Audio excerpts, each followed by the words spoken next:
Assalamualaikum warahmatullahi wabarakatuh. Selamat pagi.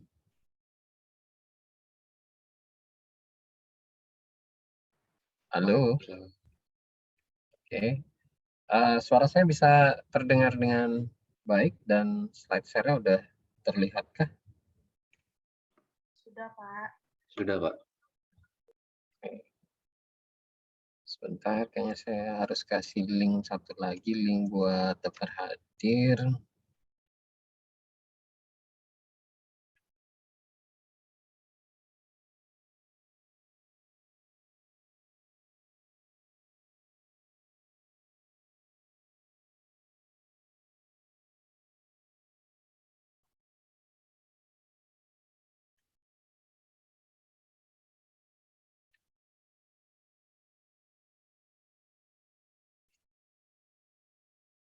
Oke, sudah saya kirim di chat.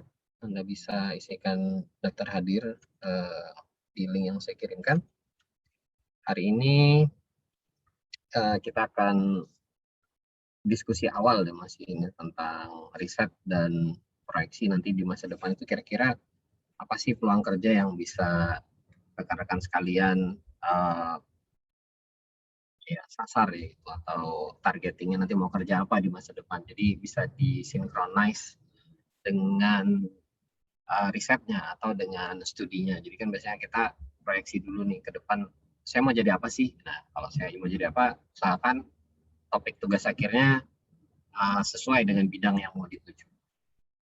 Nanti kalau melamar kerja kan enak, siapa tahu proyeknya kebetulan sudah pernah dikerjakan pada saat mengerjakan tugas akhir atau skripsi. Jadi begitu ditanya sama interviewernya, Anda bisa bilang, oh saya sudah pernah mengerjakan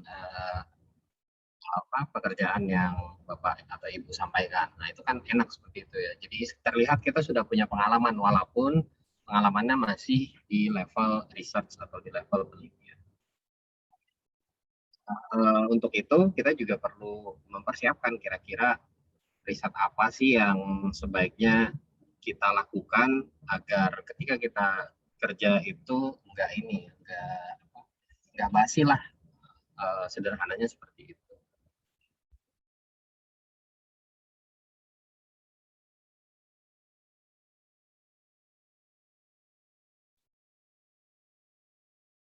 Nah, kita akan lihat nanti apa saja proyeksi dunia kerja di masa depan berdasarkan beberapa sumber yang biasa membuat proyeksi-proyeksi akan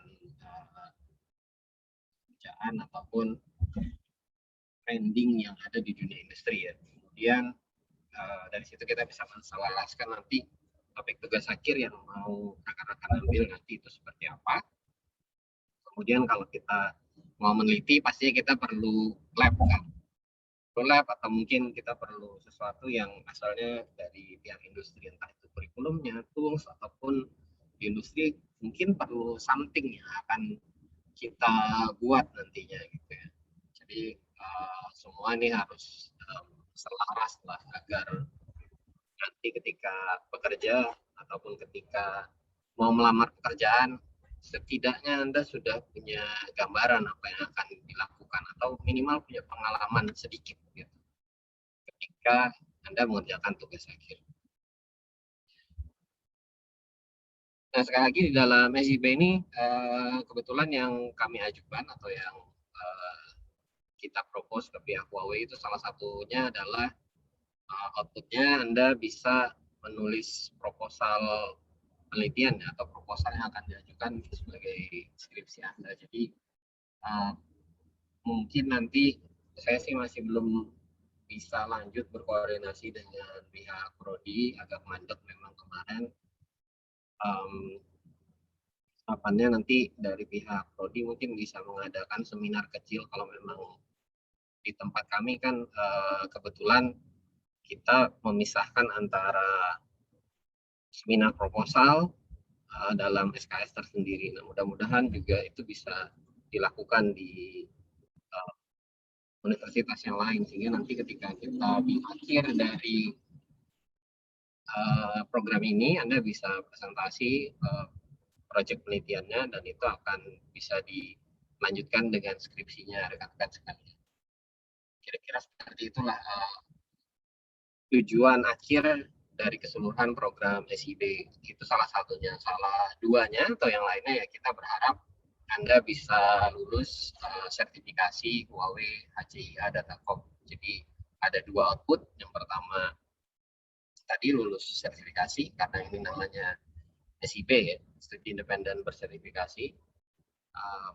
Kemudian yang kedua adalah proposal penelitian yang sudah disidangkan dan itu bisa Anda gunakan nanti untuk mengerjakan skripsi, dan itu saya sangat berharap sekali prodi bisa aktif dan juga nanti ada handover ataupun ada serah terima topik skripsi Anda, proposalnya maksudnya, ke nanti dosen yang akan membimbing Anda seterusnya dalam skripsinya. Jadi kami juga nanti akan perlu hal itu gitu, proses handover tadi dengan pihak program studinya. Jadi tidak sia-sia yang Anda ikuti sekarang ini, dan itu akan memperlancar proses studi Anda ke skripsi.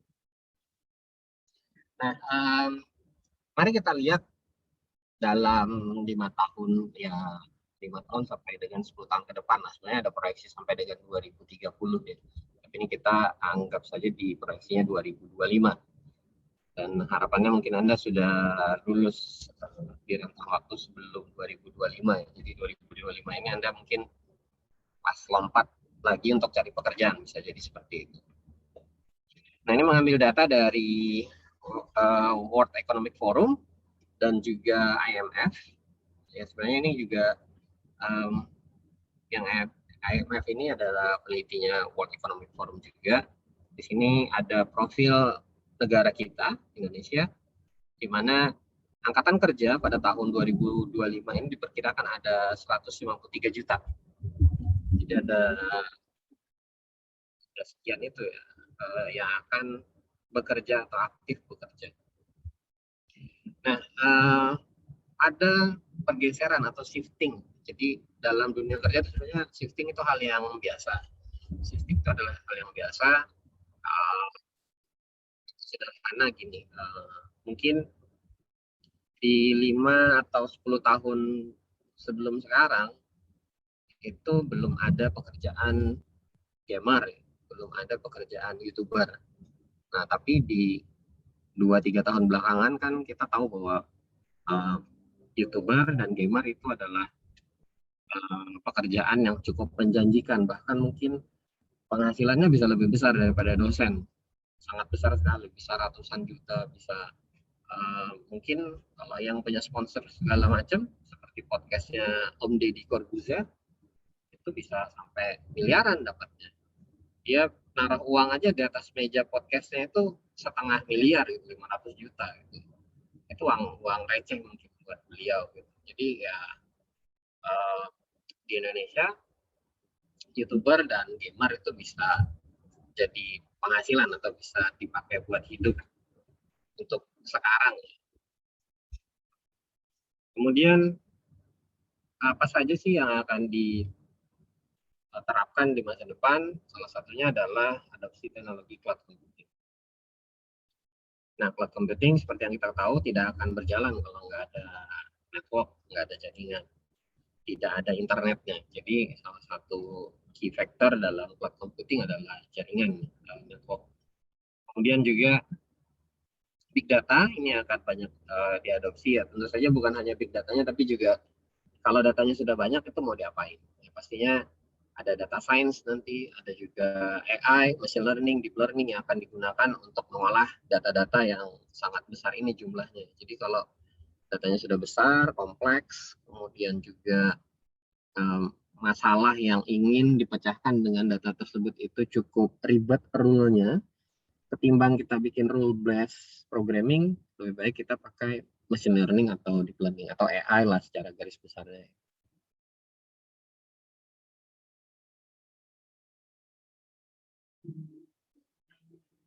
Kemudian e-commerce juga seperti yang Anda ketahui, semakin kesini e-commerce ini kayak semakin subur ya, semakin banyak juga orang-orang pindah ke platform e-commerce, baik yang sifatnya lokal maupun yang mungkin e-commerce yang asalnya dari luar. Kalau lokal ya contohnya seperti Tokopedia, kemudian Bukalapak, itu termasuk yang lokal atau yang baru-baru muncul seperti Toko dan yang lain-lain.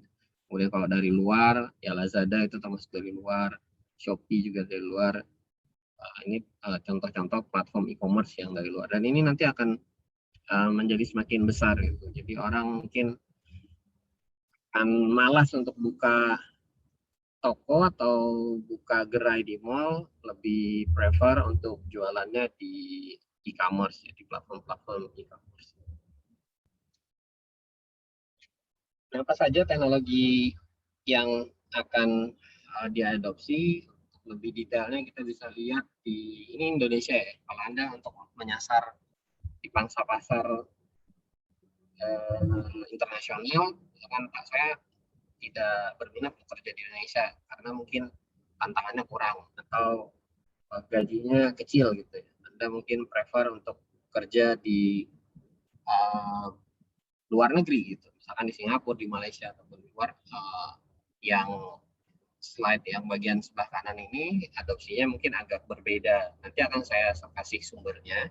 Anda bisa download, nanti saya taruh di grup Telegram kita, jadi Anda bisa lihat di situ. Untuk negara yang mungkin Anda incar, misalkan Singapura, itu cocoknya apa. Jadi ini hanya berlaku untuk di Indonesia. Kira-kira ada sekian teknologi yang akan diadopsi oleh perusahaan-perusahaan yang sudah disurvei oleh World Economic Forum. Yang paling pertama itu adalah Internet of Things dan device yang terkoneksi. Jadi yang paling besar adopsinya adalah IoT dan connected device ya. Pasti di sini kita tahu bahwa teknologi dasar yang ada di dalamnya ini berarti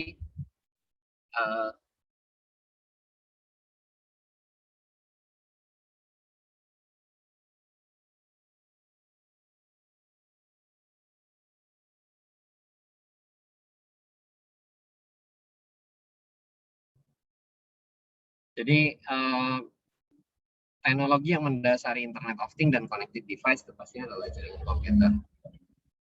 Adanya jaringan komputer ya ini nggak akan bisa berjalan. Jadi kalau Anda fokusnya ke datacom atau data communication, network computing, maka dua hal yang tadi saya sebutkan adalah dasar atau fundamental dalam IoT dan connected device.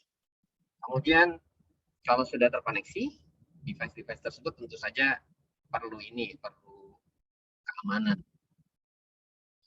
Perlu mengamankan jaringan kita, baik itu secara internal maupun serangan yang dari luar atau eksternal. Ya, ini juga nanti akan menjadi trending ke depannya. Nah, cloud computing juga sama. Mungkin nanti ke depan itu bukan hanya private cloud atau public cloud, tapi juga hybrid ya, paduan hybrid, di mana data-data yang sifatnya publik atau tidak perlu dirahasiakan biasanya ditaruh di public cloud, kemudian data-data yang rahasia, data perusahaan yang sensitif itu ditaruh di private cloud. Kenapa mungkin perusahaan mengambil hybrid cloud atau paduan antara public dan private cloud? Mungkin salah satu faktor yang cukup jadi pertimbangan perusahaan tersebut. Kalau dia private cloud itu kan concernnya adalah di datanya gitu. Jadi data-data yang sensitif mereka akan coba pegang sendiri, tidak akan ditaruh di publik. Walaupun mungkin banyak dijanjikan bahwa public cloud itu secure ya. AWS pasti menjanjikan secure, Huawei dengan cloudnya juga pasti menjanjikan secure, Oracle juga begitu, dan penyedia-penyedia layanan cloud public lainnya pasti akan menjanjikan secure. Tapi namanya data itu berada di tempat orang lain, masa sih kita mau 100% merasa bahwa data itu aman? Mirip lah ketika Anda mungkin menyimpan, kayak contohnya mungkin uang Anda gitu, Anda titipkan ke teman Anda gitu ya. Bukan ke bank tapi ke teman lah. Ya mungkin juga ke bank. Gitu. Ngambil uang ke bank itu sekarang 100-200 juta itu harus lapor dulu. Gitu. Jadi mengkhawatirkan juga gitu. Beberapa kali juga bank sempat bermasalah, seperti kapan hari ada Mandiri itu bermasalah. Kemudian juga beberapa bank diisukan ras itu seperti sempat Bukopin. Nah, itu kan juga sebenarnya kita ada rasa sedikit tidak percaya dengan bank. Itu duit. Nah, ini kalau data sensitif mestinya juga begitu. Kalau kita titipkan ke AWS, Google Cloud, Huawei Cloud, Tencent Cloud, dan yang lain-lain, si penyedia layanan cloud, bisa jadi data itu tidak 100% aman. Nah, kemudian kenapa tetap menggunakan layanan public cloud? Bisa jadi karena infrastruktur yang harus disediakan oleh perusahaan untuk membuat private cloud itu kan tidak murah. Dan juga mungkin data-data publiknya banyak gitu. Data publik yang tidak perlu dirahasiakan itu cukup banyak. Sehingga daripada habis dana buat modal bikin infrastruktur, mending diserahkan kepada pihak ketiga atau ke public cloud. Jadi nanti ke depan itu kemungkinan modelnya adalah hybrid. Kemudian tadi big data sudah saya sampaikan, terus juga AI, termasuk di dalamnya machine learning, neural network ini masuk dalam deep learning, natural language processing, ini juga termasuk dalam cabang NN atau deep learning. Ini sudah tadi. Kemudian robotics, ya kita lihat ini semakin kesini juga semakin banyak penggunaan robot-robot industri terutama, dan juga robot-robot yang digunakan untuk berbagai macam keperluan yang sifatnya autonomous. Ya, sebenarnya kalau kita mau sederhanakan, autonomous car itu sebenarnya termasuk robot. Autonomous car itu termasuk robot, tapi tidak dianggap sebagai robot karena bentuknya mobil. Jadi diambillah mungkin cabang baru autonomous car. Kemudian tadi e-commerce juga sudah. Distribute ledger ini blockchain. Mungkin selama ini rekan-rekan mengenal blockchain lebih ke arah cryptocurrency, arahnya ke situ. Tapi blockchain ini sebenarnya pemanfaatannya bisa banyak. Kita bisa gunakan untuk pilkada. Ya. Kita bisa simpan atau kita bisa buat metode pilkada dengan menggunakan blockchain. Atau kita mau bikin hal-hal lain yang mungkin pencatatannya ini terdistribusi dengan menggunakan teknologi blockchain gitu. Nah, ini sebenarnya banyak hal yang juga kita bisa implement dengan menggunakan blockchain, bukan hanya cryptocurrency saja. Nah, ini termasuk AI juga, text, image dan voice processing. Ini termasuk dalam cabang yang di atas di AI, satu rumpun ini. Kemudian 3D dan 4D printing and modeling, ya ini termasuk ER, VR, augmented reality, virtual reality, atau paduan keduanya itu termasuk dalam ini. Bukan hanya printingnya saja, tapi juga modelingnya dan juga viewingnya untuk diperlihatkan kepada Anda. Ini juga semakin banyak diadopsi nanti ke depannya.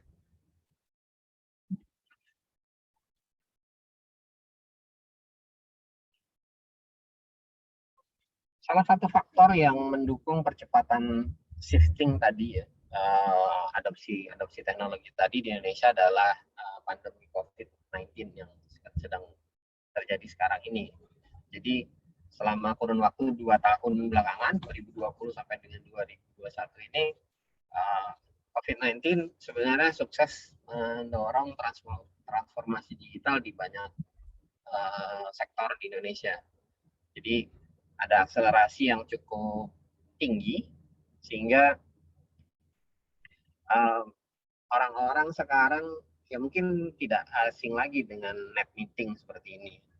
Saya sambil di jalan bisa mengajar Anda gitu, atau mungkin Anda sedang ada di rumah atau ada di entah di mana bisa tetap mengikuti perkuliahan ini atau program ini gitu. Nah, ini kan mungkin 2 tahun, 3 tahun yang lalu hal yang masih ya asing ya, untuk beberapa orang. Tapi kalau di dunia IT harusnya sih bukan hal yang aneh menggunakan e-learning. Ini e-learning juga termasuk synchronized e-learning. Jadi kita berinteraksi dalam satu kurun waktu yang sama itu masuknya dalam synchronized learning. Jika Anda buka LMS, Learning Management System, itu pakai Moodle, pakai Canvas, pakai Edmodo ataupun Google Classroom, itu termasuk dalam asynchronous. Ya, ini semua jadi hal yang lumrah gitu. menggunakan e-learning karena adanya dorongan ini tadi. Dan ini juga mendorong transformasi digital tadi. Robot digunakan makin banyak.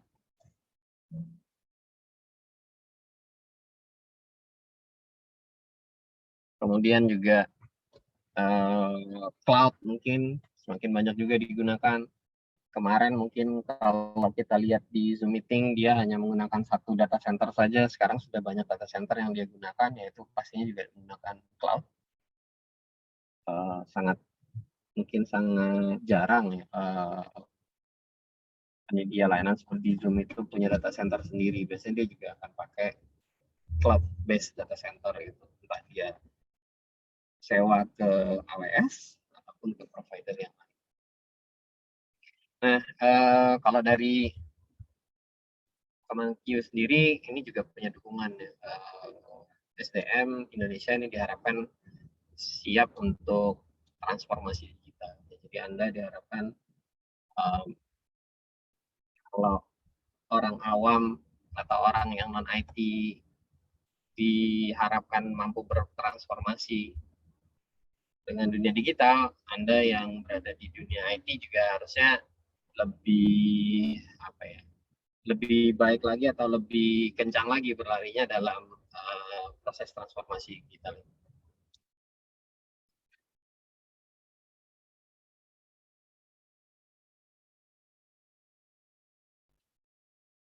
Nah, ini kita bisa lihat di sini dalam dunia industri dari 2018 sampai dengan 2025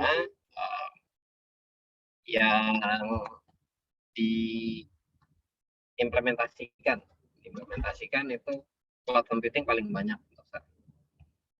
Kalau tadi di depan itu yang akan diadopsi, yang ini yang sudah diimplementasikan dan yang akan diimplementasikan. Jadi yang paling banyak cloud computing, kemudian big data dan seterusnya. Kita bisa lihat di sini kalau cloud computing tadi dasarnya adalah network infrastruktur di IT.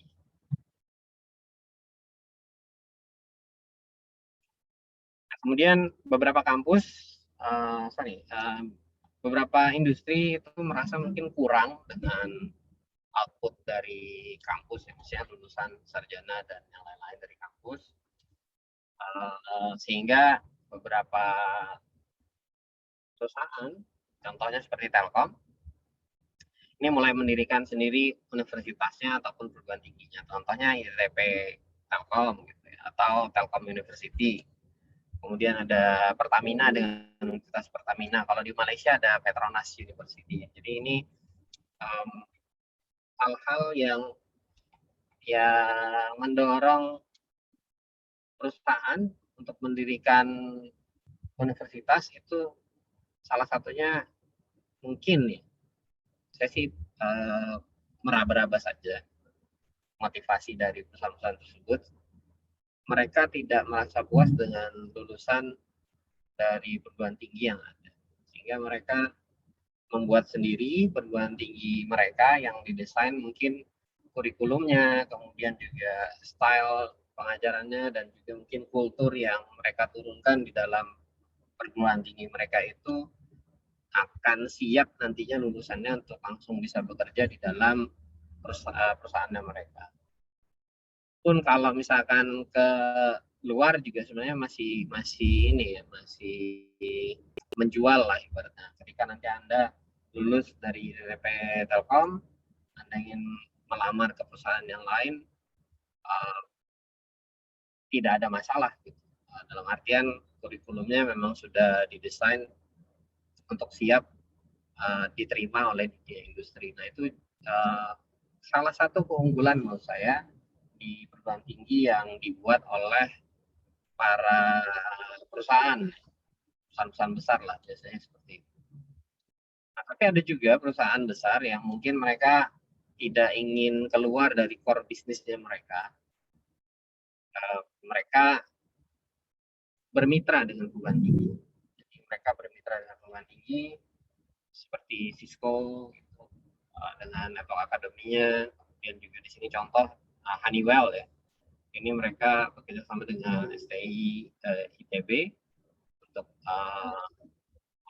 lab khusus untuk kontrol. Kemudian Microsoft, contohnya di UGM dengan MTI, ini juga bikin Microsoft Innovation Center.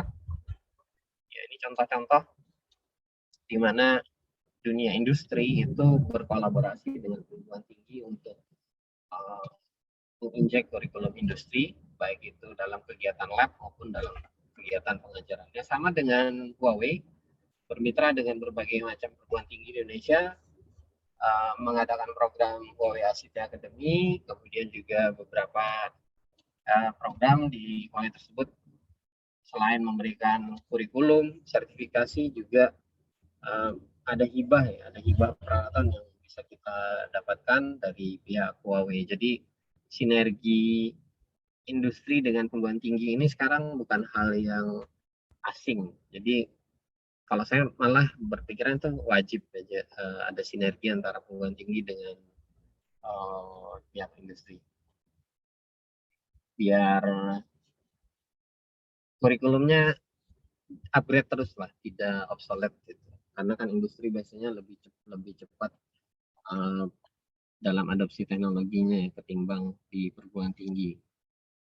Bahkan kalau kita lihat Huawei Datacom ini masih baru sebenarnya. Sebelum Datacom itu namanya Huawei RS, itu sudah sampai versi 3. Kemudian nggak selang berlama, mungkin sekitar 2 tahun lah, Huawei RS diganti dengan kurikulum Huawei Datacom. Jadi proses pergantian kurikulumnya itu sangat cepat. Mungkin kalau Anda di perguruan tinggi, Anda boleh tanya dengan Anda atau tanya dengan pihak manajemen berapa tahun di kampus itu berganti kurikulum gitu. Kadang lama, kadang bisa sampai 3-4 tahun gitu, atau ada yang sampai 5 tahun. Tapi kalau di kalau di industri ada yang cuma setahun ya, setahun langsung ganti. Ada yang cuma setahun langsung ganti dengan kurikulum, karena mungkin begitu pesat perkembangannya di dunia industri sehingga mereka merasa bahwa mereka perlu mengupdate kurikulumnya.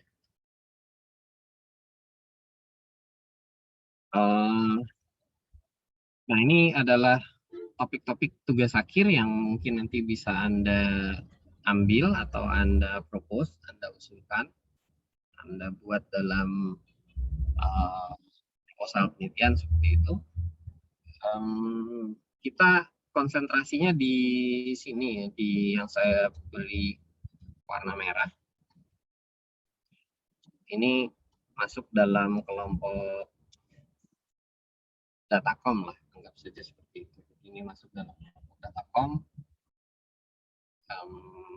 Mungkin nanti ada paduannya. Jadi kalau sekarang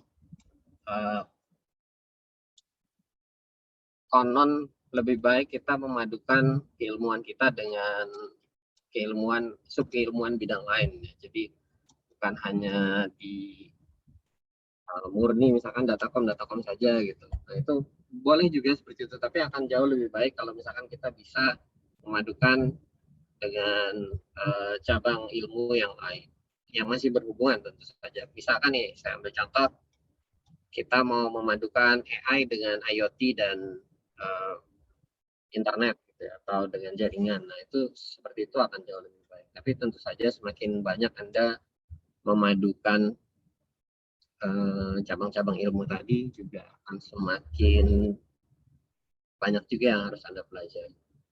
Ya, mungkin kalau Anda memang sangat giat dalam belajar, ingin ilmunya lebih banyak didapatkan, model seperti itu sangat cocok. Tapi kalau Anda yang orientasinya, Pak, saya ingin targetnya cepat lulus, cepat kerja, saya bisa mandiri, saya bisa hidup, selain hidup sendiri mungkin juga mau membantu orang tua. Nah, itu juga tidak salah gitu. Mengejar target yang betul-betul fokus seperti itu. Jadi silahkan, semua itu tergantung style Anda masing-masing. Anda mau mengambil banyak cabang ilmu dijadikan satu, atau Anda fokus di satu saja. Nah, di sini di sebelah kanan ini ada beberapa topik lah ya, yang Anda bisa ambil untuk dijadikan judul penelitian Anda, tapi tidak terbatas yang di sini ya. Mungkin Anda nanti setelah ini akan saya berikan tugas, mungkin nanti ada pandangan baru atau ada ide baru Anda mau ngambil apa terkait dengan trending di dunia datacom atau di dunia jaringan komputer itu ada apa sih sebenarnya. Jadi Anda mungkin tidak harus terpaku dengan yang saya sampaikan di dalam slide ini. Yang pertama ini SDN atau Software Defined Network. Ini belum banyak saya lihat topik-topik seperti ini diambil oleh mahasiswa di seluruh Indonesia. Anda bisa gunakan protokol OpenFlow untuk mengimplementasikan SDN. Sebentar saya mungkin bisa lihatkan.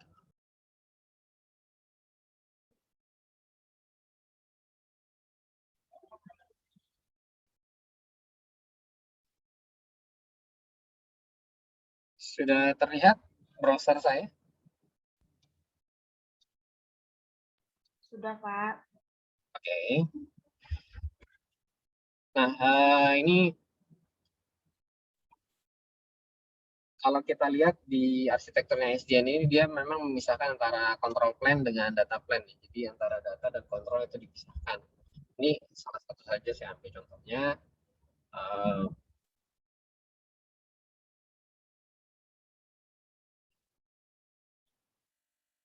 Nah, ke depan mereka mau mengarahkan solusinya ini ke arah cloud. Jadi sebenarnya kita bisa lihat tracknya SDN ini dari grafik yang ada di dalam browser ini. Jadi contoh saja, salah satunya adalah SDN.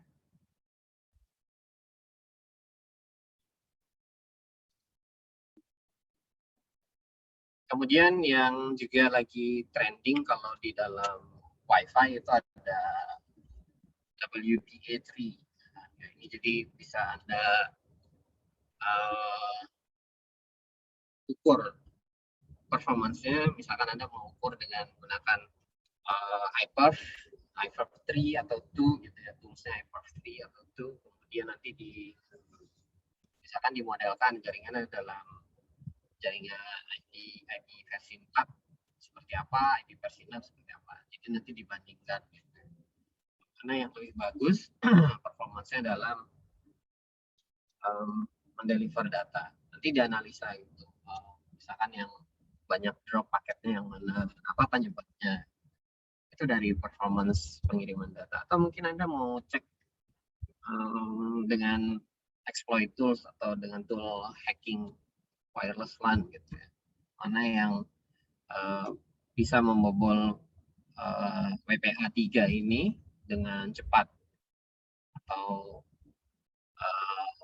Anda bandingkan WPA3 dengan WPA2 misalkan seperti itu, mana yang lebih baik dalam mendeliver data.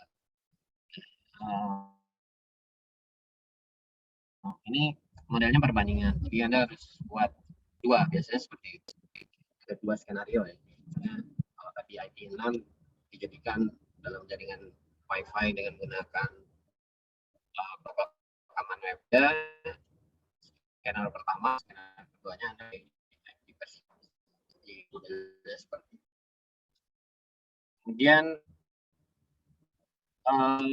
ke depan Wi-Fi versi 3 akan rilis. Nah, ini juga bad performance, tapi benar dua topik ini pelat ya. Jadi modal antara yang membeli poin dan kliennya atau kampusnya itu lebih baik. Penelitian yang sangat membutuhkan tentu saja nanti akan di lab. Kalau Anda tentang Wi-Fi fun, Anda bisa lihat informasinya seperti apa. Baik itu dengan yang menggunakan di 4 ataupun mungkin ya versi 6 gitu.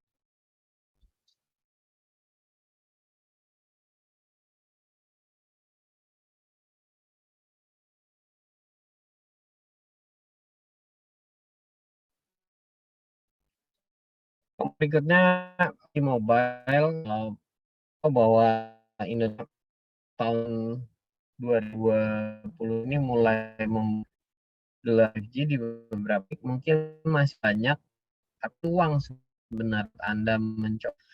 Sekali lagi mungkin perlu smartphone mode G, bisa ukur juga maksudnya, dan Anda mau kan beberapa 5G gitu ya, terbaru satu tahu suka itu taruh hal ya. Misalnya sudah di beberapa tanah ini juga terkait dengan topik bus kita juga program SIB ini di mana penelitian itu diarahkan ke ibu kota yang baru, Kalimantan Timur. Kalau rekan-rekan bisa mengtopik yang terkait dengan KN termasuk 5G di ibu kota negara itu 5G itu balik salah satu kota dekat dengan Ibra Baru ini sudah diuji cobakannya ya.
Saya masalah saya ternikah atau sudah atau Sudah terlihat, Pak. clear atas ya.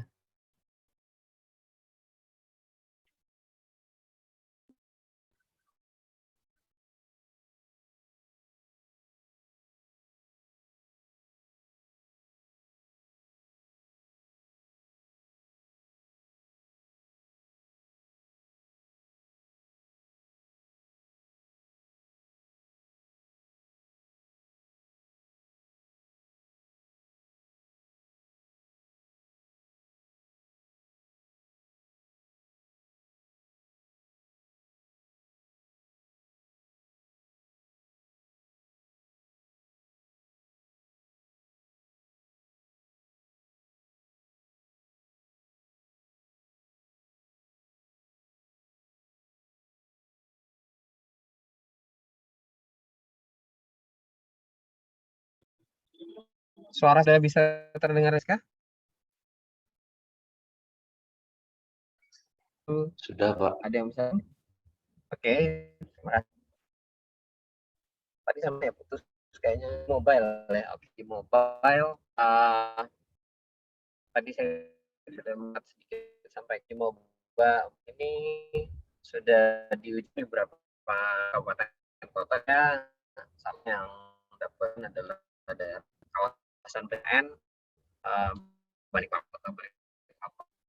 Nah ini kalau kita riset kasih dulu juga yang harapannya bisa di lab, jadi Eh, Kalau kita tentunya modalnya cukup untuk melakukan, tapi ya, eh, kalau ada sponsor why not gitu ya. Siapa tahu dari Huawei mau sponsori gitu untuk penelitian 5G. Nah, berikutnya container orchestration ini juga lagi banyak sekali digunakan, Kubernetes, Docker. Seperti yang kita ketahui, mungkin kita sering sekali menggunakan platform seperti Tokopedia ataupun Lazada, Shopee dan yang lain-lain untuk belanja flash sale, misalkan belanja flash sale gitu. Nah,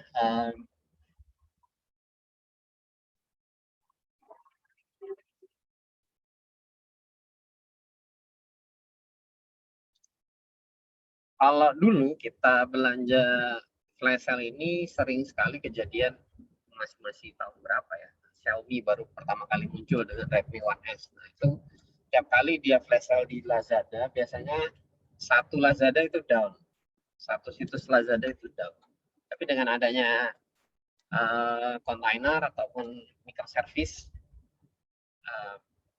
kita bisa membuat pecahan ya, ataupun kita bisa istilahnya apa ya, membuat satu tempat khusus gitu ya, yang mana itu tidak akan mengganggu tempat utamanya. Jadi kalau misalkan Lazada flash sale nih, mau flash sale Realme misalkan, entah seri berapa gitu, Realme yang 5G di flash sale. Nah, biasanya nanti akan dibuatkan server khusus untuk flash sale. Nah, ini juga terkait nanti mungkin Anda bisa ambil ini ya, ambil topik Anda mau membandingkan server itu kalau di serang atau bukan diserang, melayani banyak request dalam bentuk kontainer dibandingkan dengan dalam bentuk mesin virtual murni gitu, mana yang jauh lebih baik performance-nya. Anda bisa bandingkan seperti itu, atau Anda membandingkan beberapa model kontainer gitu, Docker, Kubernetes dan yang lain-lain, atau Linux kontainer ya, murni gitu. Anda mau bandingkan siapa yang paling baik dalam proses flash sale gitu ya, atau Anda tentukan parameter berapa banyak request yang harus diterima oleh server dalam satu waktu tertentu, terus siapa yang paling baik dalam menangani request tersebut. Anda bisa buat model penelitian seperti itu. Ini tadi sudah saya sebut sedikit di depan, hybrid cloud. Nah, tentu saja kalau yang namanya hybrid, kita perlu memikirkan security-nya. Ya, ini kan tadi terkait dengan isu security ya. Kita punya private cloud yang ada di tempat kita misalkan, atau di organisasi kita, atau kalau di perusahaan, ada perusahaan tersebut ada private cloud-nya, atau mungkin kalau di universitas gitu, di TTP mungkin ada cloud private yang dikelola oleh pihak IT-nya universitas atau institut, kemudian dikonekkan dengan public cloud, misalkan Huawei Cloud gitu. Nah, harusnya kan arsitekturnya dan juga model koneksinya kan secure. Nah, ini kita bisa buat atau kita bisa rancang bagaimana proses pertukaran data antar private dan public cloud ini bisa aman. Tapi juga bisa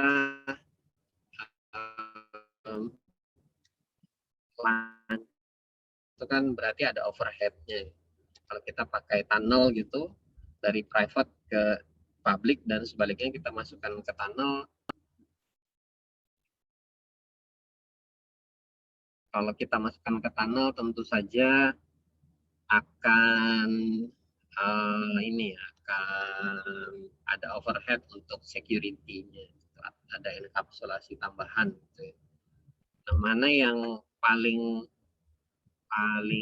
aman pertama itu, yang kedua mana yang paling sedikit overhead. Kalau sedikit overheadnya kan jadi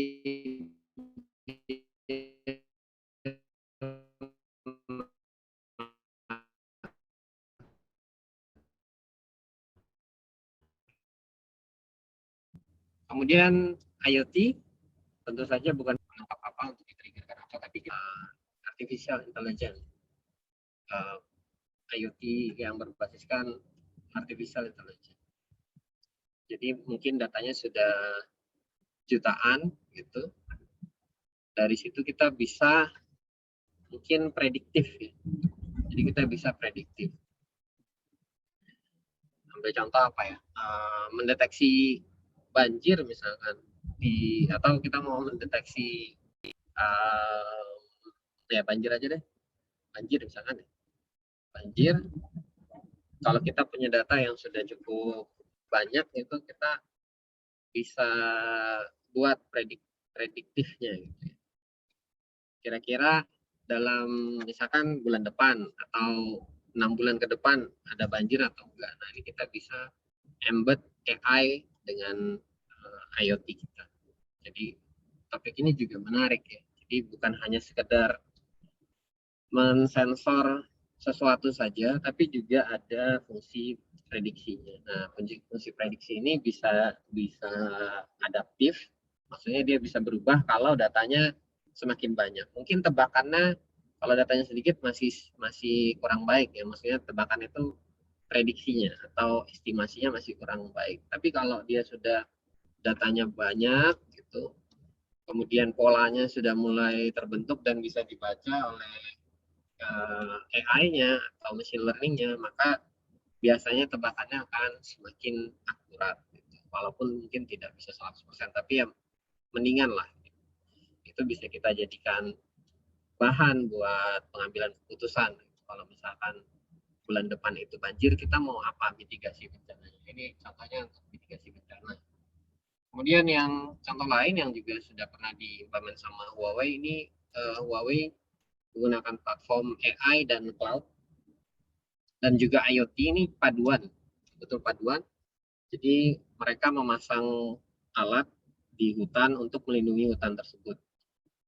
Ya, jadi alatnya ini kalau Anda buka nanti akan saya share, ini akan saya kasih di grup Telegram kita, Anda bisa follow linknya ini, dilihat. Mereka pasang alat di hutan, mengambil voice misalkan contohnya, suara tembakan atau ada suara chainsaw memotong pohon gitu, mereka akan alert, sistemnya akan alert gitu, alert. Terus nanti ranger ataupun jagawana, istilah kalau di Indonesia penjaga hutan, jagawananya akan datang ke lokasi di mana sensornya ini nyala gitu. Nah, mereka juga punya fungsi prediktifnya ya di situ. Mungkin ada musim-musim tertentu di mana orang-orang yang suka menjarah hutan itu datang. Misalkan kalau di Kalimantan Timur itu ada musim di mana lebah hutan itu madunya bisa dipanen. Nah, itu biasanya orang akan cenderung masuk hutan, beberapa itu menebang hutan. Jadi fungsi prediktif ini bisa dibaca di dalam sistem ini. Ya, ini sama sebenarnya implementasi yang tadi yang di atas yang AI IoT. Kemudian contoh lain pengimplementasian AI itu ada intrusion detection dan prevention dengan menggunakan machine learning. Jadi kita bisa membuat IDS IPS sebenarnya, di mana IDS IPS ini punya fungsi prediktif tadi ya, bukan prediktif sih, sebenarnya dia bisa membaca pola gitu. Kalau polanya ini mencurigakan gitu ya, mungkin dia sudah punya data belajar sebelumnya, sudah learning sebelumnya dari data-data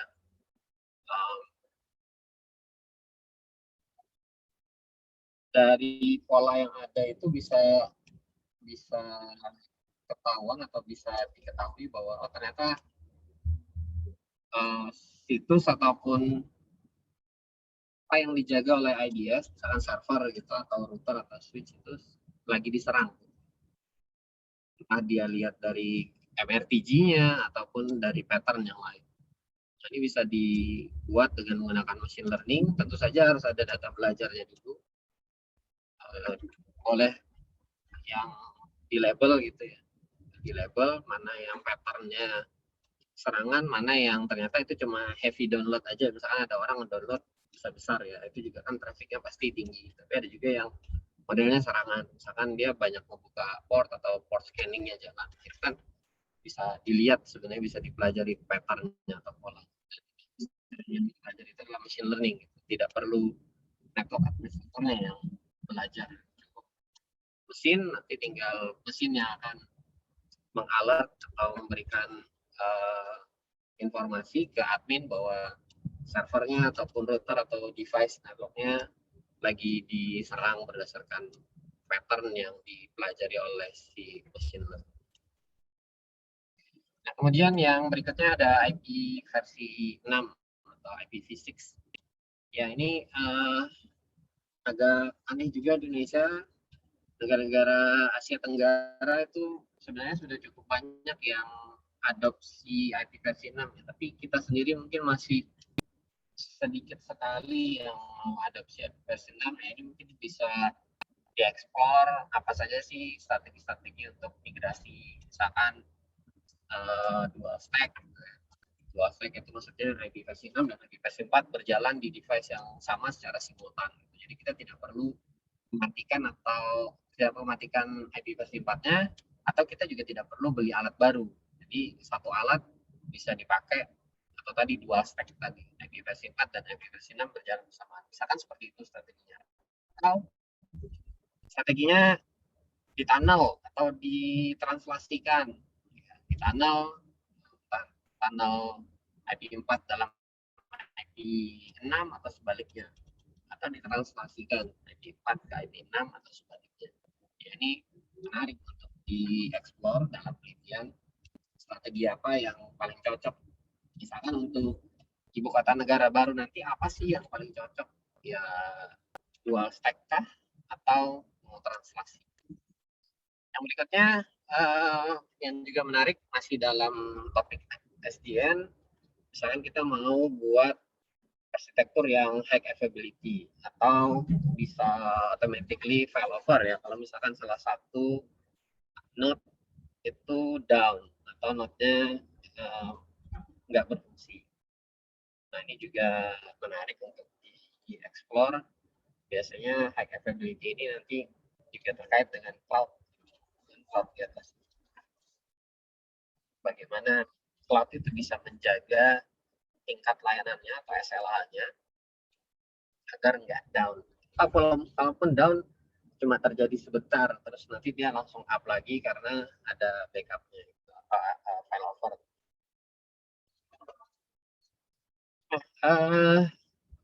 Sampai sini mungkin ada yang mau ditanyakan dulu.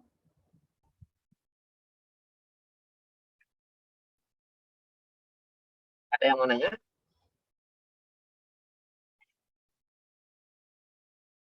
Nggak ada. Kalau nggak ada saya lanjut. Oke.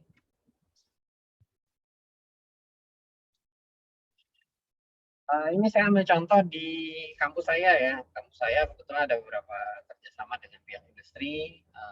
Di lab kami kebetulan ada sekian vendor lah, anggap aja seperti itu. Dan saya juga kebetulan kalau di Mikrotik jadi Mikrotik ICT Academy, Mikrotik Academy Koordinator, ICT Academy. ICT Academy punyanya Huawei. Jadi kalau misalkan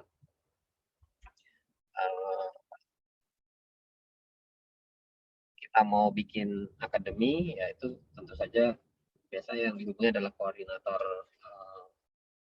ini kalau di Mikrotik seperti itu. Nah, kalau di Huawei yang dihubungi adalah PIC-nya untuk Huawei ICT Academy di Huawei Indonesia seperti itu ya. Jadi untuk Mikrotik sendiri kita kebetulan ada koordinatornya yang bisa membuka Mikrotik Academy atau mentrainer para trainer akademi seperti itu. Nah, terkait dengan topik-topik tadi, dan mungkin juga Anda siapa tahu ya, kadang beberapa mahasiswa itu kadang bisa berubah pikiran pada satu titik mentok gitu, atau juga mungkin melihat temannya rame-rame mungkin mengambil topik yang lain, akhirnya dia juga pindah, siapa tahu aja gitu. Ini tetap saya highlight di beberapa adopsi teknologi yang ada. Ya, jadi mungkin siapa tahu juga Anda ingin mengeksplor yang lain gitu ya. Ingin mengeksplor yang lain. Nah, di sini saya petakan atau saya afiliasikan tools. Misalkan ini untuk yang warna merah. Yang warna merah ini terkait dengan datacom, network, security, dan yang lain-lain. Serumpun lah ya. Itu bisa Anda dapatkan ke yang merah-merah ini. Jadi kalau ada panahnya merah, ini panahnya merah. Kita bisa explore dengan menggunakan tools dari Mikrotik, dari Oracle, dari AWS, dari Huawei, kemudian dari Esri dan juga dari Cisco. Jadi hampir semua ini support. Walau tidak ini ya, tidak keseluruhan lah. Misalkan kayak di Esri ini kan arahnya dia lebih ke GIS. Tentu saja kalau cyber security, enkripsi, dan juga cloud computingnya dia diarahkan ke GIS. Jadi tergantung dari providernya juga. Kemudian Oracle, ya kita bisa belajar cloud-nya Oracle, tapi ya Oracle pastinya arahnya mereka ke arah database-nya. Jadi silahkan Anda kalau mau mengeksplor yang berkenaan dengan bidang ilmu lainnya. Tadi kan saya sudah sebutkan di depan, kalau Anda memang sangat antusias sekali untuk belajar banyak hal, nggak masalah Anda mengeksplor banyak topik, nanti dijadikan satu. Tapi tentu saja yang Anda pelajari akan semakin banyak dan tentunya punya kerawanan waktu Anda dalam studi bisa molor. Yang itu yang saya mungkin dan juga dosen-dosen Anda yang lain dan juga dosen bimbing Anda dan juga mungkin orang tua tidak ingin Anda molor untuk kuliah. Kami sih berharapnya Anda kuliahnya tepat waktu untuk lulusnya. Kemudian bagi yang memang tadi saya sebut di depan ingin cepat-cepat lulus ya, mungkin Anda bisa fokus dengan salah satu topik saja, nggak usah melebar ke yang lain. Kalau misalkan Anda berubah haluan pun juga hal yang kalau menurut saya sih wajar saja. Mungkin Anda jenuh ataupun ya mentok lah gitu. Pak, saya lebih berminat ke big data gitu. Anda bisa lihat yang panah-panah warna biru ini.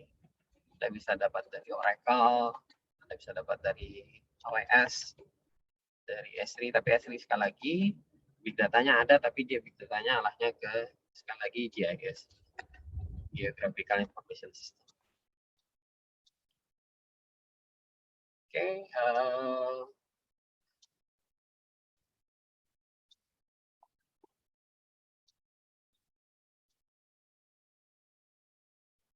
sampai sini yang mau ditanyakan?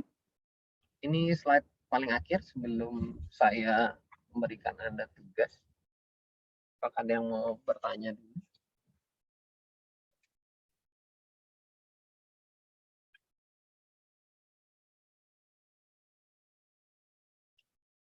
Tidak ada. Ini tugasnya. Silakan masing-masing buat paper 3 sampai dengan 5 lembar. Anda bisa pakai format default dari Microsoft Word. Nggak perlu disetting macam-macam, margin kiri, kanan, atas, bawah, kemudian spasi, dan ukuran font. Ya, pakai aja apa yang default dari Microsoft Word Anda. Kalau Microsoft Word-nya 2019, ya pakai aja format default-nya 2019.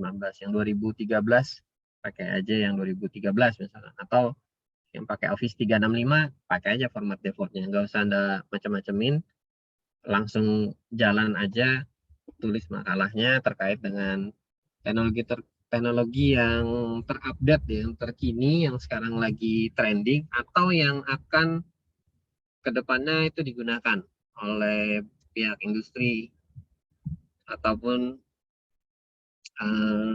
teknologi-teknologi yang sekiranya nanti akan muncul di masa depan. Contohnya mungkin yang lagi dalam riset sekarang 6G, 6G. Kita belum merasakan 5G, riset 6G-nya sudah jalan. Beberapa saya lihat juga sudah mulai ada bukunya ya. Jadi kalau kita lihat di mana ya, single link di bagian buku itu ada yang sudah mulai membahas 6G. Ya, nanti Anda siapa tahu ada yang mau ngambil topik 6G, 6G. Jadi makalahnya nanti memuat ini latar belakang kenapa muncul teknologi tersebut, kemudian ditujukan buat apa sih sebenarnya teknologi tersebut, berfungsi seperti apa, kemudian manfaat apa yang diterima ke orang yang ataupun institusi yang mengimplementasikan. Kemudian apakah teknologi ini sudah ada standarisasinya, misalkan kayak WiFi gitu ya, WiFi yang paling baru berapa ya, 8211 AX atau AD gitu, yang pakai 60 GHz. Nah, itu udah ada standar IEEE-nya. Jadi silakan nanti kalau misalkan sudah terstandar Anda sampaikan standarnya. Atau ada standar ISO dan yang lain-lain, silahkan. Tapi kalau belum, ya nggak usah. Kalau memang belum jadi standar, ya nggak apa-apa. Kadang kan beberapa ada yang belum jadi standar. Seperti waktu masih 8211N, itu masih draft waktu itu. Tapi sudah ada beberapa brand seperti Asus itu sudah pernah jualan waktu itu ya. 8211N masih draft, dia sudah keluarkan akses poinnya. Atau WPA 3 itu masih waktu itu juga masih 2 tahun yang lalu masih ya masih prematur lah, sudah dikeluarkan juga oleh beberapa pihak karena mereka ingin jualan sesuatu yang baru, misalkan seperti itu. Jadi kalau misalkan sudah jadi standar, silakan sampaikan standarnya. Kalau belum ya nggak apa-apa. Kemudian keberlanjutan atau sustainability dari teknologinya seperti apa? Kalau ada proyeksi perkembangannya seperti tadi ya, seperti contoh ini tadi, SDN, Openflow dan SDN ini dia memperlihatkan ini kan trendingnya nih, apa yang mau mereka kembangkan dalam sekian kurun waktu ke depannya. Ini bisa juga Anda masukkan ke dalam itu Anda. Kemudian mungkin Anda bisa menjelaskan bagaimana teknologi ataupun metode baru tersebut, kalau misalkan dia ada algoritma baru gitu ya, algoritma baru, bagaimana algoritma baru ini bisa diterapkan untuk menyelesaikan suatu masalah. Nah, ini bisa disertai dengan contoh kasus penerapan. Jadi Anda bisa ambil contoh kasus penerapan. Bisa cerita tentang wireless standar IEEE 8211 AD yang 60 GHz. Contoh kasusnya misalkan perlu koneksi antar gedung gitu, tapi perlu bandwidth yang besar, bandwidth yang setara dengan gigabit Ethernet gitu ya. Nah, itu bisa dijembatani dengan menggunakan wireless yang 60 GHz gitu. Kalau masih 100-200 meter aja jarak antar gedungnya masih bisa digeber dengan menggunakan wireless. Karena mungkin perlu cepat gitu ya. Kalau mau gali kabel, tanam kabel segala macam, urusannya mungkin repot atau perlu waktu. Nah, ini perlunya sangat cepat gitu. Harus bisa jadi dalam kurun waktu kurang dari 1 jam, ya solusi yang paling gampang. Kalau line of sight-nya tidak terhalang, mending pakai wireless. Bisa seperti itu. Ini contoh penerapannya, model seperti itu ya. Kemudian jangan lupa referensi dan daftar pustaka. Nah, tujuan tugas 1 ini saya ingin melihat style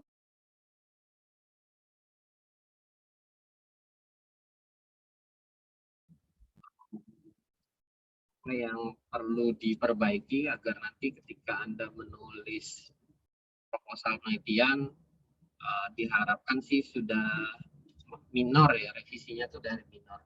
Sekelas dosen saja itu ketika mengajukan proposal penelitian ataupun submit paper gitu ya, pasti ada revisinya walaupun minor ya. Jadi tidak ada istilah dosen pun itu sempurna gitu. Begitu dia submit tuh langsung tanpa revisi itu bullshit banget, nggak ada. Jadi dosen pun juga ketika dia submit pasti ada revisi, minimal revisinya minor. Nah ini juga yang saya harapkan di Anda semua ketika Anda submit proposal Anda ke nantinya, ataupun ketika Anda sudah nulis skripsi, Anda ajukan ke pembimbing, skripsinya itu sudah minor revisi ya, jadi nggak banyak lagi yang harus Anda perbaiki. Anda memang bisa fokus di hasil, ataupun misalkan Anda bikin sesuatu ya, Anda bisa fokus yang dari yang Anda buat tersebut. Entah itu aplikasi, setting jaringan, dan lain-lain. Jadi nanti harapannya ketika tugas saat ini kita bahas,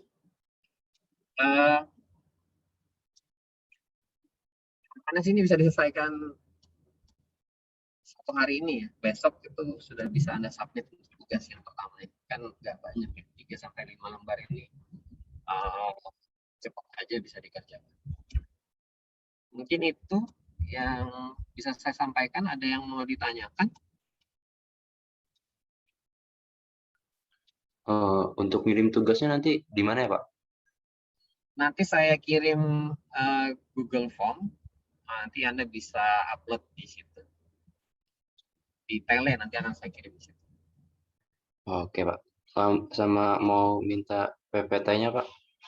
Ya, nanti saya kirim sekalian detailnya ya. Oke Pak. Oke. Ini Pak, satu lagi Pak. Untuk Lebih dari satu juga nggak apa-apa. untuk ini Zoom selanjutnya nanti dikirim link baru atau tetap pakai link ini Pak? Selanjutnya nanti akan dikirim link baru. Oh, Oke. oke Pak. Terima kasih Pak. Oke.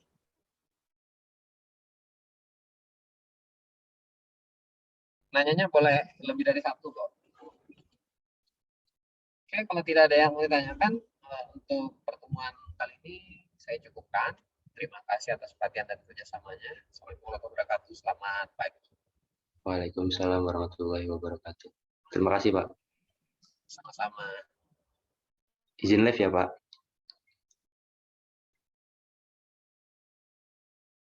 Tolong yang jadi host di end meeting. Terima kasih.